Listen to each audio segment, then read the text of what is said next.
mio figlio mi ha dato un'altra splendida notizia. Eh sì, mi ha detto: papà, che è? Io tengo un'altra cosa a confessare. Dimmi, Antonio, ti sei guarita che la fantasia è?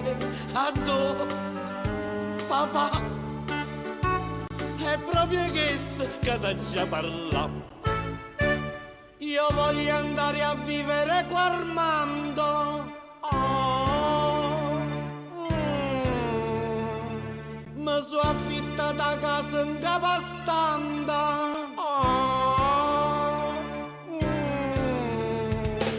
Papà, papà ti prego dai non dire no. Voglio andare a vivere qua Armando. Gli amori a prima vista, due cuori e una capanna. Te che domande serio si va.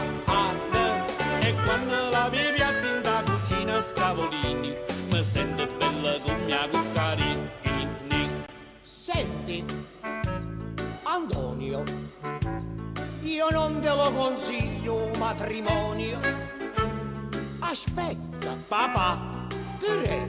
ma tu quale consiglio mi vuoi dare?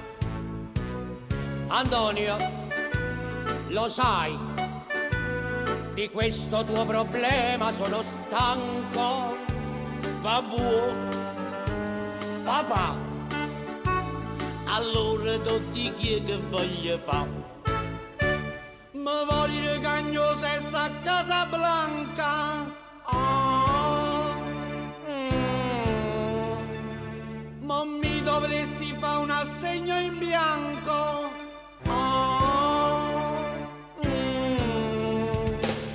Papà, papà ti prego dai non dire no.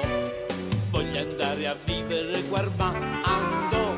Andiamo a Casablanca, ho fatto già il biglietto. Mi trovo là, mi faccio pure il petto. Abbiamo prenotato ristorante e bomboniere. Portammo tutto quanto a bersagliera.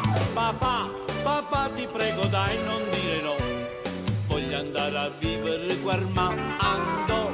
e fa venire a Samanda, o figliesi la vela, se veste una micella e portovela.